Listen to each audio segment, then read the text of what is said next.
Part 7B अंतःस्रावी ग्रंथियाँ।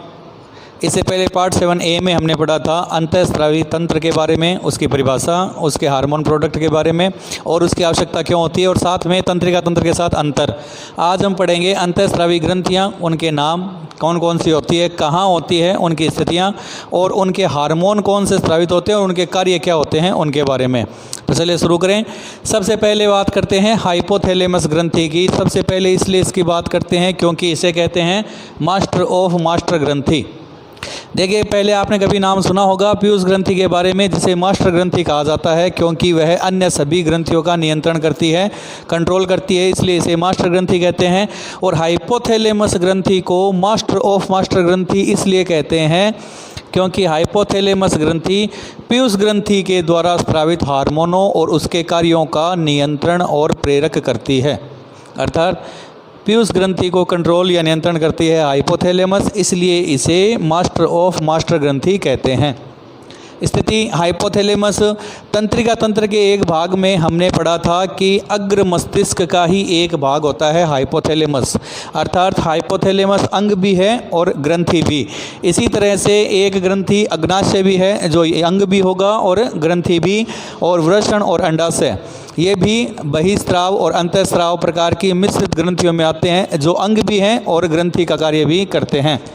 उनके बारे में हम बाद में बात करेंगे। सबसे पहले बात करते हैं हाइपोथैलेमस की। स्थिति होती है अग्र मस्तिष्क का ही एक भाग होता है, जिसको पहला जो मस्तिष्क का पहला जो पार्ट होता है अग्र मस्तिष्क, उसका ही एक भाग है।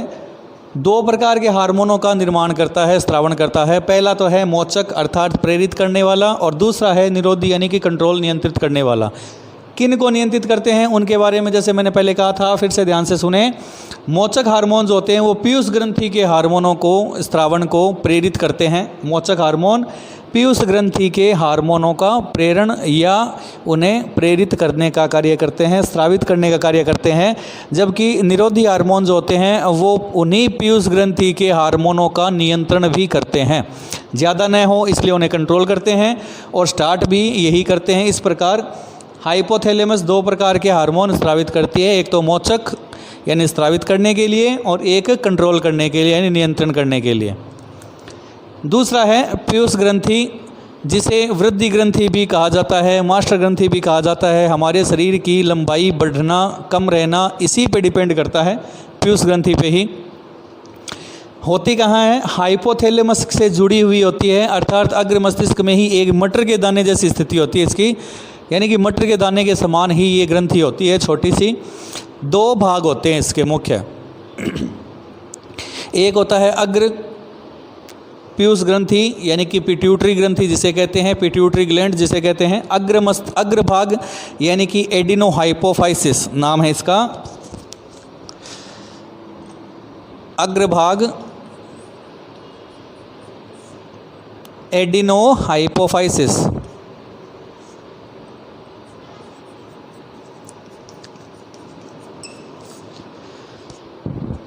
अग्रभाग जो है वो कई प्रकार के हार्मोन का निर्माण करता है। ये जो पीयूष ग्रंथि है इसलिए इसे मास्टर ग्रंथि कहते हैं क्योंकि ये कई प्रकार के हार्मोन का निर्माण करते हैं।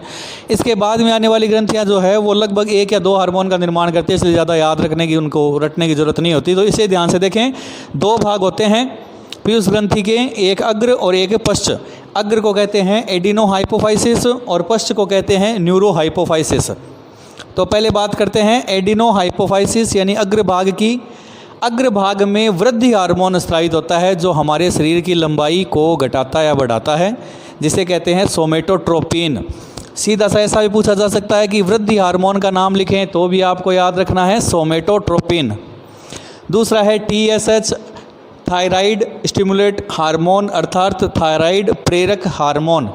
इसके बाद आने वाली थायराइड ग्रंथि के द्वारा निकलने वाले थायरोक्सिन हार्मोन का स्रावण करने के लिए जिम्मेदार भी पीयूष ग्रंथि का अग्रभाग ही होता है जो TSH हार्मोन का स्रावण करता है। उसके बाद में है गोनेडोट्रोपिन। गोनेडोट्रोपिन का मतलब होता है जनन अंगों का जो जनद है, अर्थात जनन अंग जो होते हैं उनमें जो स्रावित हार्मोन है उनको प्रेरण करने का, उनको प्रेरित करने का कार्य गोनेडोट्रोपिन हार्मोन करता है जो अग्रभाग से ही स्रावित होता है। तो देखिए वृद्धि हार्मोन सोमेटोट्रोपिन और जननों का प्रेरण करने वाला गोनेडोट्रोपिन, थायराइड प्रेरक हार्मोन वाला TSH, और उसके बाद में बात करते हैं दुग्ध निर्माण करने वाला हार्मोन है प्रोलैक्टिन। याद रखें, प्रोलैक्टिन दुग्ध निर्माण करने का कार्य करता है। और इसके बाद में है एड्रिनोकोर्टिकोट्रोपिक हार्मोन ADH।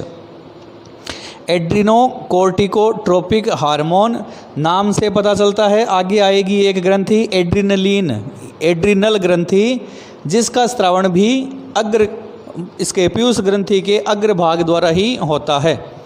एड्रिनोकोर्टिकोट्रोपिक हार्मोन एड्रिनल ग्रंथि के लिए स्रावण करने वाला, यानी एड्रिनल ग्रंथि को स्रावित या प्रेरित करने का काम करता है। उसके बाद में है पश्च भाग यानी कि न्यूरोहाइपोफाइसिस। एडिनो तो है अग्रभाग का नाम और न्यूरो है पश्च भाग का नाम, और ये दो भाग हैं पीयूष ग्रंथि के। न्यूरोहाइपोफाइसिस यानी कि पश्च भाग द्वारा दो प्रकार के हार्मोनों का स्रावण होता है। देखें, सबसे पहला है वैसोप्रेसिन। वैसोप्रेसिन का मुख्य कार्य होता है वृक्कों में जल का पुनः अवशोषण करना। वृक्क यानी किडनी में जल का पुनः अवशोषण करना वैसोप्रेसिन का मुख्य कार्य होता है। आगे लिखा हुआ है जल अवशोषण करना, और इसे आपको याद रखना है किडनी में यानी वृक्क में जल का पुनः अवशोषण करना। उसके बाद में है ऑक्सीटोसिन। ऑक्सीटोसिन जो होता है वो दुग्ध स्त्रावण का और साथ में प्रसव का, इन दोनों का प्रेरण करने का काम करता है, यानी कि इन दोनों को प्रेरित करने का काम करता है। दुग्ध निर्माण करने वाला तो होता है प्रोलैक्टिन, और दुग्ध स्त्रावण प्रेरण का काम करता है ऑक्सीटोसिन, और प्रसव प्रेरण का कार्य भी ऑक्सीटोसिन करता है। तो ये जो 6 हार्मोन 7 हार्मोन हैं, ये हैं पीयूष ग्रंथि के द्वारा स्रावित होने वाले। ये सभी हार्मोन जो है वो अन्य ग्रंथियों के हार्मोनों को या उनके कार्यों को नियंत्रण करने का कार्य करते हैं। इसीलिए पीयूष ग्रंथि को मास्टर ग्रंथि कहते हैं, और पीयूष ग्रंथि को नियंत्रण करने वाली ग्रंथि है हाइपोथैलेमस, इसलिए हाइपोथैलेमस को मास्टर ऑफ मास्टर ग्रंथि कहते हैं। चलिए इसके बाद में बात करते हैं ग्रंथि नंबर 3 यानी कि थायराइड ग्रंथि। नोट करें, ग्रंथि नंबर 3 थायराइड ग्रंथि। देखें, श्वास नली के ऊपर गले में स्थित होती है, और इसकी जो आकृति होती है वो तितली के आकार की होती है। थायराइड ग्रंथि तितली के आकार की या तितली की आकृति वाली ग्रंथि श्वास नली में गले में स्थित होती है, जो थायरोक्सिन हार्मोन का स्रावण करती है, अर्थात थायरोक्सिन हार्मोन बनाती है। थायरोक्सिन हार्मोन में, याद रखें, ध्यान से सुने, थायरोक्सिन हार्मोन में खनिज तत्व आयोडीन पाया जाता है, अर्थात आयोडीन की मात्रा आवश्यक होती है उसके निर्माण में। यदि आयोडीन की कमी हो जाती हो तो थायरोक्सिन हार्मोन का प्रभाव कम हो जाता है, जिसके कारण से घेंगा या गोइटर रोग हो जाता है। और यदि थायराइड की में इसका आयोडीन की मात्रा बढ़ जाती है तो उसके कारण गला फूल जाता है और गलगंड रोग हो जाता है। उसके बाद में है पीनियल काय यानी कि पीनियल ग्रंथि। पीनियल ग्रंथि थैलेमस के पास होती है, जो अग्र मस्तिष्क का एक भाग होता है, अग्र मस्तिष्क का ही एक भाग होता है, उसके पास होती है पीनियल ग्रंथि, जो हमारे दिन में दैनिक लय नियमन यानी कि दैनिक जीवन में जो काम करते हैं उसके नियमन यानी कि उसकी रेगुलरिटी कंटिन्यूटी के बारे में बताता है, उसको प्रभावित करता रहता है, नियंत्रित करता है। और पीनियल ग्रंथि से स्रावित होने वाले हार्मोन का नाम है मेलाटोनिन। उसके बाद में है थायराइड के ही नीचे एक ग्रंथि पैराथायराइड ग्रंथि। पैराथायराइड ग्रंथि थायराइड के पीछे या उसी के पास जुड़ी रहती है और पैराथार्मोन हार्मोन का निर्माण करती है। पैराथार्मोन हार्मोन, पैराथार्मोन जो होता है वो रक्त में कैल्शियम और फास्फेट का स्तर जो होता है उसको नियंत्रित करने का काम करता है। ब्लड में कैल्शियम और फास्फेट के स्तर को नियंत्रित करता है। और यदि मान लीजिए पैराथार्मोन हार्मोन की कमी हो जाती हो तो उससे हमारे शरीर में टिटेनी नामक रोग हो जाता है। टिटेनी नामक रोग पैराथार्मोन हार्मोन की कमी से होता है। इसके बाद है वह ग्रंथि यानी कि हमारे शरीर में एक ऐसी ग्रंथि भी होती है जो बच्चों में तो सक्रिय रहती है, परंतु जैसे जैसे बड़े होते हैं तो वो ग्रंथि विलुप्त हो जाती है यानी ख़त्म हो जाती है। अर्थात बच्चों में तो रहती है सक्रिय और वयस्कों में वो ख़त्म या लुप्त हो जाती है, गायब हो जाती है। उसे कहते हैं थाइमस ग्रंथि, जो वक्ष गुहा में हृदय के पास होती है। बच्चों में सक्रिय रहती है और वयस्कों में ये समाप्त हो जाती है, खत्म हो जाती है। और थाइमस ग्रंथि द्वारा स्रावित हार्मोन का नाम होता है थाइमोसिन। उसके बाद है एड्रिनल ग्रंथि, जिसे हिंदी में कहते हैं अधिवृक ग्रंथि। नाम से पता चलता है अधिवृक यानी कि वृक के ऊपर वाले भाग में स्थित होती है, वृक के ऊपर इसकी स्थिति होती है। और एड्रिनल ग्रंथि से एड्रिनलिन हार्मोन बनता है, एड्रिनल ग्रंथि से एड्रिनलिन हार्मोन बनता है। और एड्रिनलिन हार्मोन दो प्रमुख भागों में बंटता है। पहला है एड्रिनलिन यानी कि एपिनेफ्रिन भी कह सकते हैं, और दूसरा है नोर एड्रिनलिन यानी कि नोर एपिनेफ्रिन।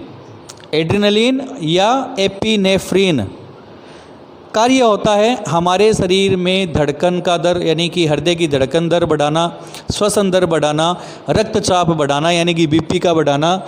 इसके अलावा 3F हार्मोन या आपातकालीन या संकट मोचक हार्मोन भी एड्रिनलिन हार्मोन को कहते हैं। 3F का मतलब है फाइट, फ्राइट और फियर, यानी कि 3 कंडीशन में ये हार्मोन कार्य करता है। जैसे अचानक कहीं जा रहे होते हैं, अचानक से कोई सांप यदि आगे आ जाए तो अचानक से धड़कन जो होती है वो बढ़ जाती है। उसको कंट्रोल करना, नियंत्रित करना और उस स्थिति से, आपातकालीन स्थिति से बचाना या अपने आप को संकट से उबारना, जूझना, वो कार्य करता है ये एड्रिनलिन हार्मोन। इसलिए इसे 3F हार्मोन भी कहा जाता है। फ्राइट, फ्लाइट और फियर यानी कि 3F हार्मोन भी कहते हैं। संकटमोचक इसलिए कहते हैं, आपातकालीन इसलिए कहते हैं क्योंकि ये आपातकालीन स्थितियों में काम आता है। 8 यानी कि अग्नाशय, 8, 9 और 10 ये तीनों ग्रंथियाँ मिश्रित ग्रंथियाँ कहलाती हैं।